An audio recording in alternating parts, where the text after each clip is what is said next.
UP board class 11 maths अध्याय 2 संबंध एवं फलन रिलेशन एंड फंक्शन से एक वीडियो लेकर आए हैं, जिसमें देखिए यदि यदि x और y किसी संबंध r द्वारा संबंधित हैं, x और y किसी संबंध r द्वारा संबंधित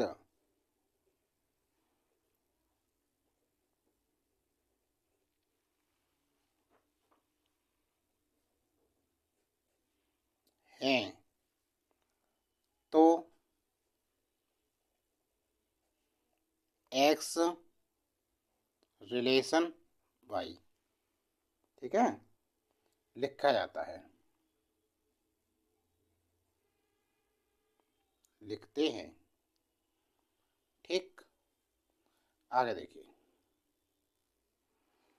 सवाल। देखिए पहला, यदि x/3 + 1 और y - 2/3 बराबर 5/3 1/3 तो x तथा y के मान ज्ञात कीजिए। देखिए दोनों ओर के मानों की तुलना करने पर, तुलना करो, ये ऐसे हो जाएगा और इसका मान ये है, ठीक है ना। तो x/3 + 1 बराबर क्या है, 5/3। यहाँ आइए, यहाँ देखो ना अब, और इसके बराबर है ये, तो कितना हो जाएगा, x/3 बराबर 5/3, एक को इधर ले -1, हल करो इसे, /3 x/3 5 - 3 × 3, 5 में से 3 गया 2/3, 3 से 3 कट गया, x बराबर 2, x का मान आ गया उत्तर। दूसरा देखते हैं अब, y - 2/3 बराबर क्या है, 1/3, एक्स वाई के निर्देशांक है ना। अब y बराबर 1/3, 2/3 को इधर ले गए तो प्लस के 2/3, 2 और 1 3, 3/3, 3 से 3 कट गया एक बार, y का मान 1, उत्तर। समझ गए ना। आगे बढ़ते हैं, सवाल नंबर 2। दूसरा सवाल क्या कहता है, यदि समुच्चय A में, यदि समुच्चय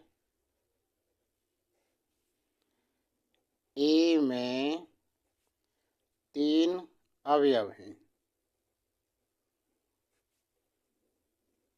यदि समुच्चय A में 3 अवयव हैं तथा समुच्चय B क्या है,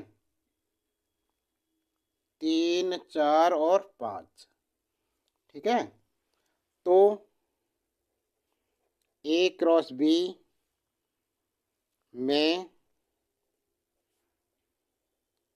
अवयवों की संख्या ज्ञात कीजिए। ठीक है जी, देखो हल देखो इसका, A में अवयव, A में अवयवों की संख्या बराबर 3 तथा B में अवयवों की संख्या बराबर कितनी है, B में कितने, देखो 1 2 3, B में भी 3 है, ठीक है ना। इसलिए A क्रॉस B में अवयवों की संख्या बराबर कितनी हो गई, 3 गुणा 3 बराबर 3 तिया 9। हो गया जी आंसर, इसका उत्तर हो गया। सवाल जल्दी करो इसे। अगला सवाल देखते हैं। प्रश्न नंबर 3, यदि जी बराबर है 7 और 8 और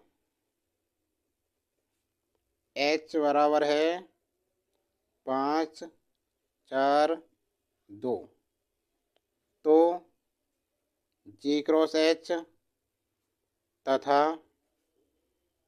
एच क्रॉस जी ज्ञात कीजिए।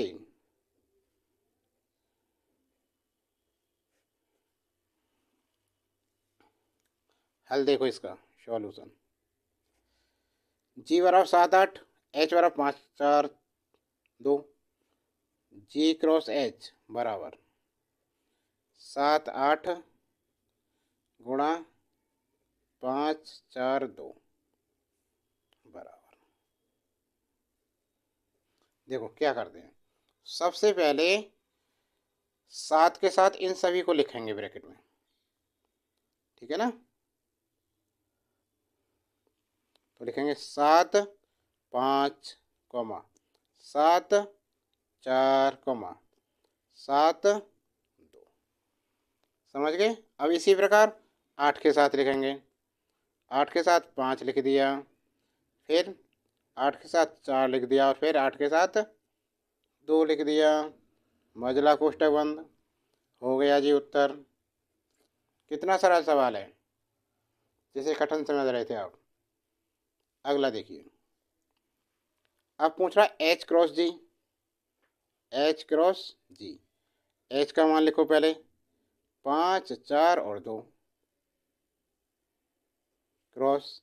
अब जी का मान लिखो 7 और 8 बराबर। क्या लिखेंगे, 5 के साथ 7 8 लिखेंगे पहले, 5 7 5 और 8।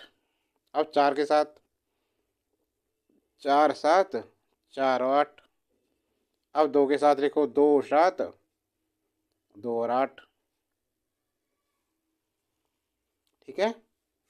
आ गया उत्तर जी। जल्दी से करो सवाल, आगे चलते हैं फिर सवाल नंबर 4 पर। A cross B, A X A Y B X B Y. तो ए तथा बी का मान ज्ञात कीजिए। देखिए ए का मान पहले ए का है, तो ए बराबर क्या होगा, एक्स की जगह एक्स अक्षांश की जगह ये सभी ए के मान होंगे। तो देखो पहले ए, और हम जानते हैं कि समुच्चय के अवयव दोबारा नहीं लिखे जाते कभी, ठीक है ना। ए, यहाँ भी ए आ गया है, अब बी लिख दिया, ठीक है, फिर बी भी है, बस उत्तर हो गया जी। ए का मान आ गया, बी का मान करो। अब दूसरा बी का होता है एक्स हो गया, वाई हो गया, एक्स भी हो गया, वाई भी लिख गया, ये उत्तर हो गया, एक्स वाई के मान हो गया। आगे चलते हैं। अब सवाल नंबर 5,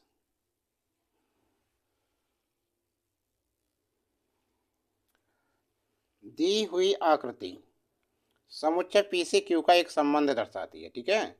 इस संबंध को समुच्चय निर्माण रूप में और रोस्टर रूप में लिखिए। इसके प्रांत में परिसर क्या है। देखो सॉल्यूशन देखिए इसका, बहुत ईजी है, कुछ नहीं है इसमें। समुच्चय पहला, समुच्चय निर्माण रूप,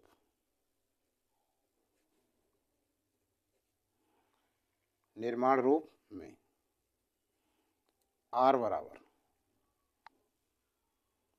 मजला कोष्टक एक्स और वाई सच दैट वाई बराबर। देखो ये एक्स का मान है भाई, तो वाई का मान क्या है, एक्स के मान में से 2 घट रहा है। देखो 5 में से 2 गया 3, 6 में से 2 गया 4, 7 में से 2 गया 5, ठीक है, बस इसे ऐसे लिखेंगे वाई बराबर एक्स माइनस 2। ठीक है, और एक्स के मान क्या है, 5, 6 और 7 के लिए। मतलब क्वेश्चन बंद हो गया जी सवाल निर्माण रूप। अब रोस्टर रूप में देखो, सेकंड पार्ट इसका रोस्टर रूप में या सूची विधि, सूची रूप भी बोलते हैं इसे। देखो 5 से 3 लिखो इसे, 5,3। दूसरा क्या है, 6 से 4, 6,4। और अगला 7 से 5, 7,5। उत्तर, एक उत्तर ये हो गया। अब प्रांत देखिए, प्रांत क्या है, प्रांत पी के मान है जो, वो क्या है, प्रांत। और क्यू के मान परिसर। तो प्रांत है 5, 6 और 7। एक उत्तर ये आ गया जी। ठीक है, परिसर देखिए, परिसर, परिसर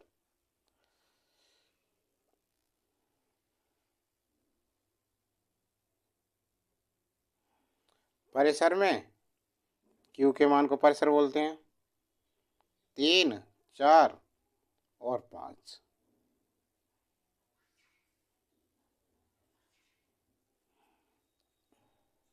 चार उत्तर आ गए। निर्माण रूप का हो गया, रोस्टर रूप का होगा, और प्रांत हो गया, परिसर हो गया। अगला सवाल, सवाल नंबर 6, छठा सवाल। फलन एफ एक्स बराबर x square plus 2x plus 1 upon x square minus 8x plus 12 का प्रांत ज्ञात कीजिए। प्रांत पूछ रहा है।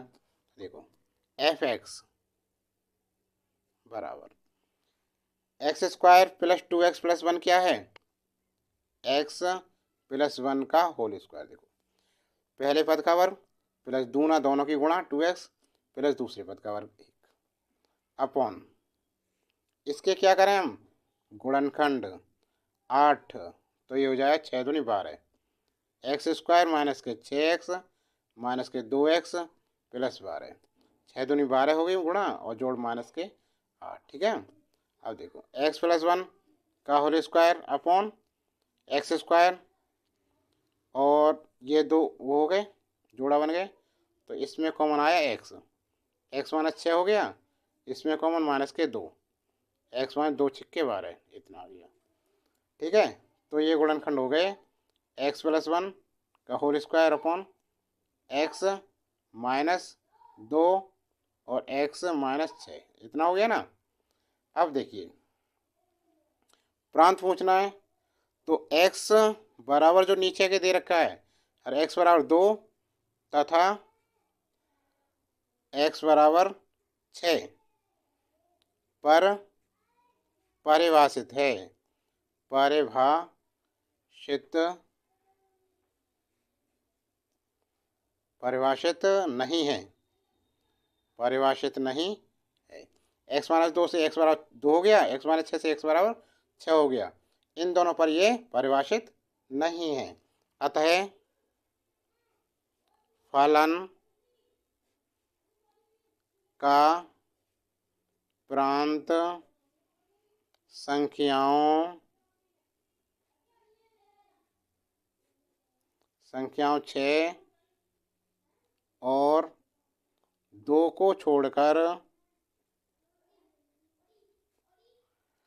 शेष वास्तविक संख्याओं का समुच्चय है। शेष वास्तविक संख्याओं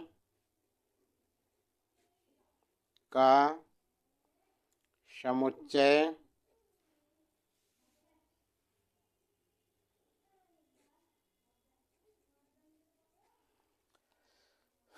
ठीक है, जल्दी से करो इसे। हो गया, बस आज के लिए इतना ही।